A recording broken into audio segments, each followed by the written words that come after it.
And I was listening to the candidates, Cynthia McKinney and Jared Ball, Cat Swift and Jesse Johnson and Scott and Kent Messer, who doesn't even look like a green, which is a good sign. You get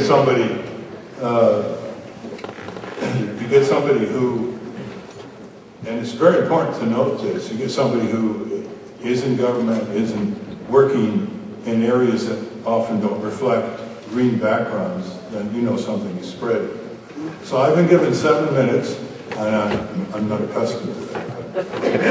I'm going to try to compress this in the following manner, because what we have to do when we talk about injustice is get people indignant, who ordinarily would not get indignant, even though they know about this injustice. I mean, in a Business Week poll in 2000, 72% of the people polled said they thought corporations had far too much control over their lives. And that was before the corporate crime wave that started with Enron and the looting and draining of trillions of dollars in pensions and small investors and workers. You can imagine what it would be now. 70% of the people want out of Iraq.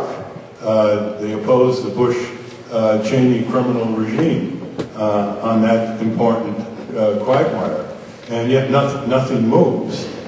And that's a sign that there's a huge blockage operating. And so we have to touch people with descriptions and narrations of different kinds of corporate control. Because some kinds of corporate control will leave people cold. A lot of people don't really have empathy to the inner city exposure to business crime, predatory lending, and rent-to-own rackets, and payday loan interest rates of 400%, landlord abuses, and asbestos and lead. Other people resonate with the corporate seizure of our tax dollar, where a huge portion of the tax dollar that goes to Washington is cycled back to corporate welfare, bailouts, all the usual things that we've heard about. Now they're trying to bail out the banks. People who really get angry about that. And we've got to enter that constituency as well. And there are people who are really upset about the desecration of our Constitution. Isn't it interesting that there's a push to ban the Constitution, the desecration of the flag, but not the desecration of the Constitution. And here we have a criminal war, a war of aggression, politely called the war of choice in Iraq. And what happens? It violates the Constitution repeatedly. It violates federal statutes, international treaties that we are signatories to have the force of federal law. We have the most impeachable president and vice president in American history, war of aggression, torture, violation of civil rights and civil liberties, arrests of thousands of people without charges, imprisonment without attorneys. We have the signing statements, which is a suction of the constitutional authority that's ascribed to Congress. So there are people upset with that. There are people upset with another kind of circle of control. That is, blocking us from accessing our own government and turning our government into a servant of the people. That means the courts, the Congress, the state legislatures, and the executive branch at the national and state level. Every single agency and department in Washington is overwhelmingly controlled by corporations.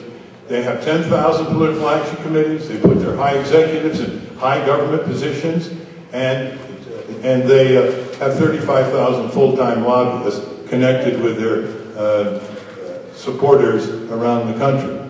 Just imagine, even the Labor Department is not controlled by the trade unions, it's controlled by corporations. So it isn't just the government under the control of corporations. The government is the corporation now. The corporation is the government. If you look at what Blackwater, the stories and the outsourcing to Halliburton, more and more government functions, hundreds of billions of dollars, are being contracted out to corporations. Corporations now monitor welfare rights screening. They monitor national security screening for people who want to work in government. These are private corporations performing government functions. That's the kind of thing that Franklin Delano Roosevelt called fascism. In 1938, he said, when government is controlled by private economic power, that is fascism. He said that to the communists.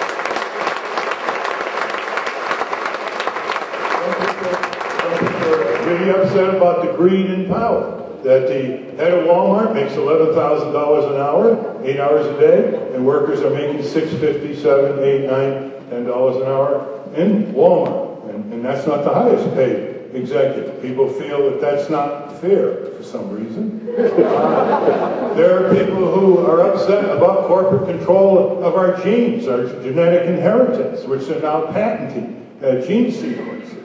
They're upset the way corporations undermine parental authority, create a lot of friction in the household by marketing direct to children. Junk food, junk drink, junk toys, military toys, violent programming, etc. That reaches another constituency of people. There are people who are really upset about that they can't have their voice. They can't be heard. The corporations control our public airways, although we own them. They control our public lands, although we own them. They control our public research and development dollars, which give free drugs to the drug companies, and then they sock it to us for credible prices.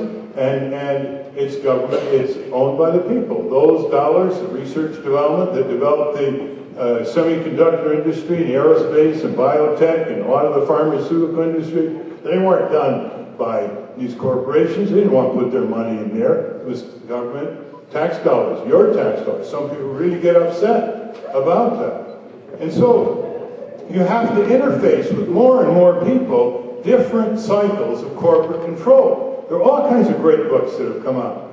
Naomi Klein's book on the stock doctrine takes the corporate government connections globally to a new level. Brand new book by David K. Johnston, the Pulitzer Prize reporter for the New York Times, called No Free Lunch, will outrage you in the way that the middle class tax dollars being seized in so many ways by corporations and rich people who use tax havens and all kinds of maneuvers to not only take it away but actually to distort public budgets. Half of our federal operating budget is now military expenditures. No more Soviet Union. Communist China is not a threat. They want our jobs and industry, and our companies are obliging.